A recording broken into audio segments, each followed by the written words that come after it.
So it's been 3 years since the Nintendo Switch came out, and also Breath of the Wild, and I just wanted to look at the game again, because it's been a while since I played it, and also, I just think it would be cool to look at again, see what made that game special, and also, considering it was like the only big game on the Switch at the time, see if it was a good start to the Switch. So without further ado, let's look at the story. So the story of Breath of the Wild is pretty simple. Link's gotta save Zelda, but there's a bit of an underlying story as it goes on. Like, for example, basically Link was put asleep for 100 years after a battle, and he almost died, and Zelda's had to keep Ganon inside the castle for 100 years using her sealing powers that she gets for some reason. Also, there's 4 divine beasts, which were controlled by 4 of the major races of Hyrule. Like, you've got the Rito, Gerudo, Zora, and the other one. I forgot what the other one is. Garuda. There you go. Gerudo. They all have a champion who controls a divine beast which protects the land. However, the Calamity Ganon was summoned, and basically he took over these divine beasts, killed champions, almost killed Link, but he was put in a slumber so that he can recover after 100 years. And then, yeah, that sets up the game, basically. You lose the Master Sword, the Hylian Shield, you basically lose everything. Link has nothing at the beginning of this game, literally you get some old clothes when you wake up. You start on the Great Plateau, and it's a good tutorial area, I really like it. It's a good way to introduce the player into the game, giving them a mini sandbox before throwing them into this giant world. So, it's a good idea to do that. There's an old man there who basically teaches you the ropes, and then finally he reveals he's the king of Hyrule, but obviously he's dead, so not much he can do anymore. But yeah, that's pretty much the story of Breath of the Wild. Nothing too big, nothing too small either. It's just kind of a Zelda story, you know. So nothing really out there.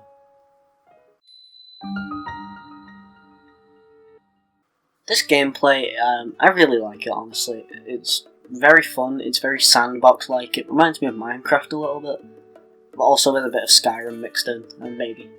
You've got swords, bows, hammers, spears, sickles, whatever you can think of. And basically, they all do different things, and they all are different. Like, some you have to use with 2 hands, some with 1 hand, some you can't block with, some you can, etc, etc.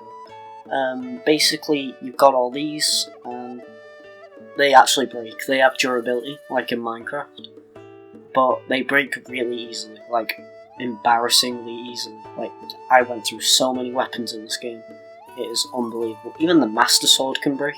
Like, I'm not even joking, like, the Master Sword, the most powerful weapon in the game, well, not in the game, but in, like, lore, it can break. The same with the Hylian Shield. I didn't get gameplay of those 2 breaking, but yeah, they do break. Which isn't great, but it can happen. Which really sucks, actually. The horse riding mechanics, I really like them. Basically, you can find a horse and mount it.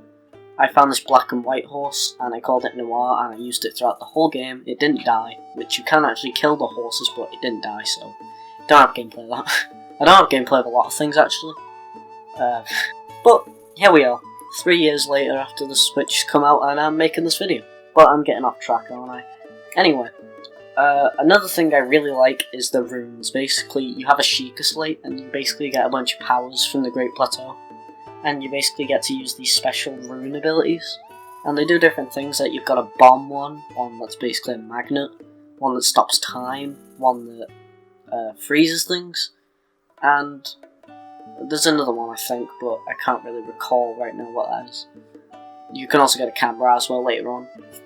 But yeah, that's pretty much the extent of the gameplay. It's nothing really all that unique, but it's nothing really all that bad. It feels good to control. My only gripe is the durability. Though, to be fair, this game does give you the ability to jump, and that's really special for Zelda, because you can't jump in any of the other games without, like, a special item, so big advancement in technology there, honestly. Anyway, so we've reached the end of the game. The 4 divine beasts have been saved, the Master Sword has been gathered, and also, we have our steed, and we're heading for Hyrule Castle. obviously we've got to save Zelda from the Calamity Ganon. You can get straight into the boss battle by fighting Sanctum. Basically, Zelda's keeping Ganon in this like egg sack thing, and then it bursts open, and Ganon crashes to the floor. Now, this is where things change. Basically, depending on what you do in the main story, it dictates how this final battle will go. So, the main quest is you have to free 4 divine beasts. You have to basically free the one in the Gerudo Desert, the one at Zora's Domain, Death Mountain, and then the other one in the mountains with the bird people. But yeah, you got to free those 4, and then once you do, it takes off 12.5% of Ganon's health each one. And then once you get them all, it takes off half his health. You get this little cutscene of them all firing on Ganon, and they basically just carpet bomb him. I'm surprised it didn't kill Link, honestly, but whatever. I guess it works. Anyway, once you've done that, you get to fight Ganon, and the boss is really easy. Like, honestly, it's super easy. But if you didn't free the Divine Beast, you actually have to fight the bosses you would have fought in the Divine Beast, except now you just fight it in the Ganon's room, and then he crashes through the floor. If you have the Master Sword, you do double damage, and also, yeah, just taking bomb arrows, it basically win the game. You basically win the game at that point.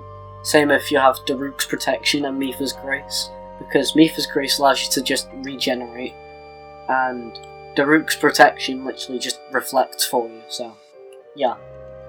Anyway, once you beat the Calamity, there's one last thing to do, and that's to beat the Dark Beast Ganon. He's basically like the pure form of Ganon.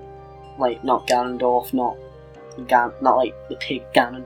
This is just like the pure version of him, full of malice. Like, that's what the things that covering him, that's malice. Basically, you have to go on your horse, you get the Bow of Light, and you have to hit these light spots on him. And once you do, you hit his eye, and he's dead. And Zelda kills him. And that's the end of the game. Unless you did the memory quest. There's a quest where you can go and get Link's memories, and you get an extra cutscene at the end, where basically Zelda and Link are basically in the field together. That's pretty much it. I didn't get it though, because there wasn't enough time. So yeah, that's it. I didn't have enough time to get the cutscene, so yeah, just get someone else's footage. It'll work. But yeah, that's Breath of the Wild. Honestly, I really like this game. It's aged really well. If you haven't played a Zelda game before, I will say this is probably the best one to get into it. I'm not someone who likes Zelda games, honestly. Like, I'm interested in them, but I can't be bothered playing them. But honestly, if you haven't played a Zelda game before, play this one. It's really good. It's just a fun time, and it doesn't play like any of the other Zelda games, so you're not gonna have that boredom or tedious moment that you're gonna get from the other games. Also, the dungeon crawling is optional. Like, you can go fight the final boss from the start if you want.